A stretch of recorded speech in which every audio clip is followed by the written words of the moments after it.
Hai teman-teman, ketemu lagi di Mas Aryo Channel. Seperti janji saya di video sebelumnya, pada video kali ini kita akan membahas tentang target market, atau bahasa gampangnya itu sasaran utama pemasaran, gitulah ya, dikepenakkan saja. Menjalankan sebuah usaha itu bukan hal yang mudah teman-teman, atau minimal tidak semudah yang kita lihat dan kita bayangkan. Kadang kita bayangin orang usaha gampang ya. Usaha warung itu sebenarnya itu ya bukan sekedar menyiapkan tempat, kemudian diisi barang dagangan, terus dibuka, terus langsung ramai dengan sendirinya. Itu ya nggak bisa begitu juga teman-teman. Semua ada waktunya, ada prosesnya, dan juga yang penting adalah ada ilmunya teman-teman. Nah, salah satu ilmu ini adalah tentang mengetahui siapa target market kita. Ibaratnya seperti kita mau mancing itu ya, mancing ikan, kita kan harus tahu ikan apa yang mau kita pancing. Dengan begitu kita bisa pelajari juga umpan yang harus kita pakai itu umpan yang seperti apa, kemudian di mana spot mancing yang paling bagus, dan kapan waktu yang paling tepat buat mancing ikan itu. Nah, untuk teman-teman yang baru saja bergabung, silakan klik tombol subscribe-nya agar channel ini bisa terus berkembang menjadi media belajar kita bersama. Kita masuk ke market dulu teman-teman. Apa itu market? Nah, market atau pasar di sini maksudnya bukan pasar tempat kita biasa belanja itu ya, sayur-sayuran atau belanja kebutuhan, tapi maksudnya adalah para konsumen atau para calon konsumen. Nah, tapi sebelum kita menentukan sasaran utama atau target marketnya ini, para calon konsumen atau para konsumen ini kita kelompokkan dulu teman-teman berdasarkan kesamaan-kesamaan atau persamaan-persamaan yang mereka miliki. Misalnya rentang umur yang sama, domisili yang sama, dari gendernya, atau mungkin kemampuan atau strata ekonomi yang sama. Nah, ini disebut segmentasi market atau pengelompokan para calon sasaran kita.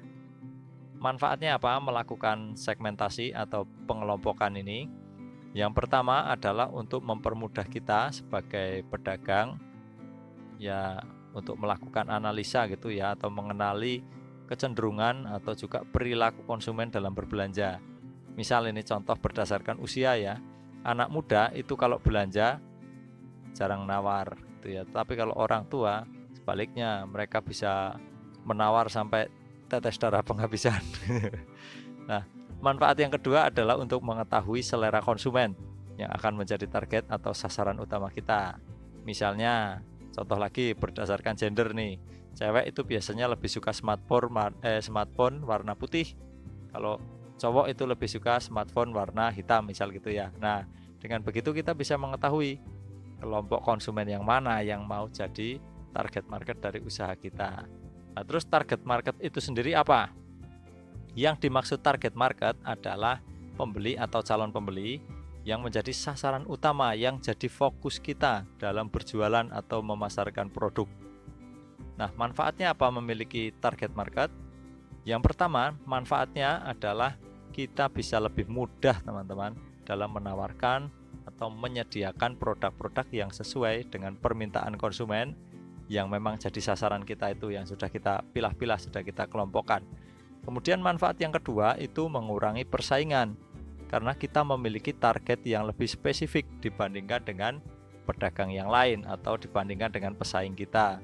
Kemudian manfaat yang ketiga, alokasi atau penggunaan modal jadi lebih tepat sasaran dan juga sesuai kebutuhan, karena kita tidak menghamburkan modal untuk belanja barang yang di luar kebutuhan konsumen kita, di luar target kita. Contoh ya, misal kita jualan sepatu, target market kita anak muda atau remaja. Jadi kita tidak perlu buang-buang modal untuk menyediakan juga sepatu yang desainnya merupakan selera dari orang tua, karena target kita adalah anak-anak muda. Nah, untuk itulah teman-teman, sebelum kita memulai bisnis atau usaha, sebaiknya kita terlebih dahulu memiliki target market yang jelas. Artinya ketika kita mau berbisnis, mau berdagang, mau memiliki usaha, yang paling awal kita siapkan bukan apa yang mau kita jual, tetapi siapa yang mau beli, siapa sasarannya, siapa konsumennya.